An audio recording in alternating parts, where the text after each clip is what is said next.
पर्व न्यूज, आरंभ एका नव्या पर्वाचा। लोकसभा निवडणुकीची रणधुमाळी जोरदार सुरू असून राजकीय पक्षांच्या नेत्यांच्या सभा घेतल्या जात आहेत। दरम्यान बारामती लोकसभा मतदारसंघाच्या महायुतीच्या उमेदवार सुनेत्रा पवार यांच्या प्रचारार्थ दौंडमध्ये सभा पार पडली। यावेळी अजित पवार काय म्हणाले पाहूयात। आम्ही जेवढं काही साहेबांच्या कारकिर्दीमध्ये साहेबांना भरभरून द्यायला पाहिजे तेवढं भरभरून दिलं। त्याच्यात तुम्ही पण कमी पडला नाही, मी पण कमी पडलो नाही। आता साधं एक म्हण आहे, म्हणतात 4 दिवस सासूचे 4 दिवस आता सुनेचे आलेले आहेत। आणि आमची कांचन पण बाहेरची नाही, आमची कुलांचीच घरची म्हणजे घरची झालेली आहे। त्याच्यामुळे काही जण म्हणतात बाहेरचे आता 40 वर्ष झाली तर बाहेरचे म्हणतात। राव काय आता म्हणायचं। आता तुमच्या घरातल्या सुनेला तुम्ही बाहेरचे म्हणाल का रे? बघा आता तुम्हाला पटते का बघा बाबा, आपलं काय नाही। हे जे काही चाललेलं आहे, अरे निवडणुकीचं बोला ना, विकासाचं बोला ना, कुठं काय आम्ही कमी पडलो तर ते सांगा ना। भावनिक कशाला मुद्दा करताय? आज सगळे तुमच्या घरात पण एखादी व्यक्ती वयस्कर झाल्यावर पोराच्या हातात देते ना धंदा, का नाही देत? मग द्या ना आमच्या हातात। नाही मी खोटं नाही बोलत, मी खरंच सांगतोय। कारण काही जण भावनिक करतात, भावनिक मुद्दा नाहीये हा, तुमच्या पुढच्या पिढीच्या भवितव्याचा प्रश्न आहे।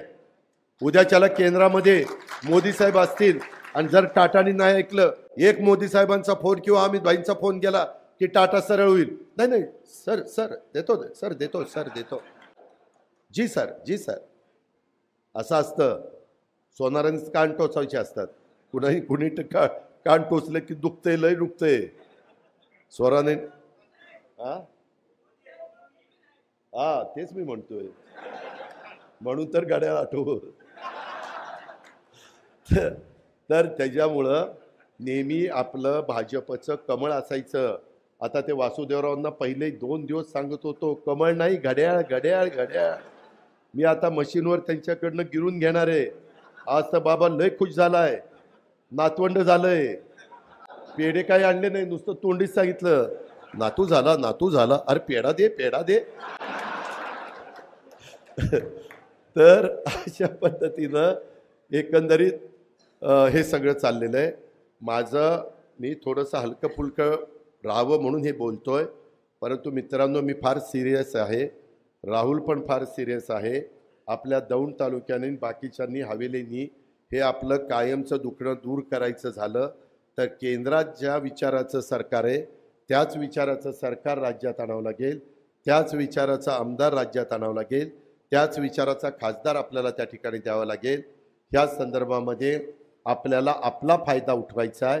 मागं जे काही झालं गेलं, गंगेला मिळालं। किती उकिरडा उकरत बसला तरी त्याच्यातनं कचराच बाहेर निघणार आहे। आपण शब्दाचे पक्के आहोत। त्याच्यामध्ये मागं वेगवेगळ्या काळामध्ये वेगवेगळ्या घटना घडल्यात, त्याचा मी पण साक्षीदार आहे। परंतु इथून पुढच्या काळामध्ये आपण एक समंजस भूमिका घेऊन भारताचा सर्वांगीण विकास, महाराष्ट्राचा सर्वांगीण विकास, माझ्या दौंड तालुक्याचा सर्वांगीण विकास हे ध्येय डोळ्यासमोर ठेवून आपण त्या ठिकाणी पुढे जाण्याचा निर्णय घेतलाय।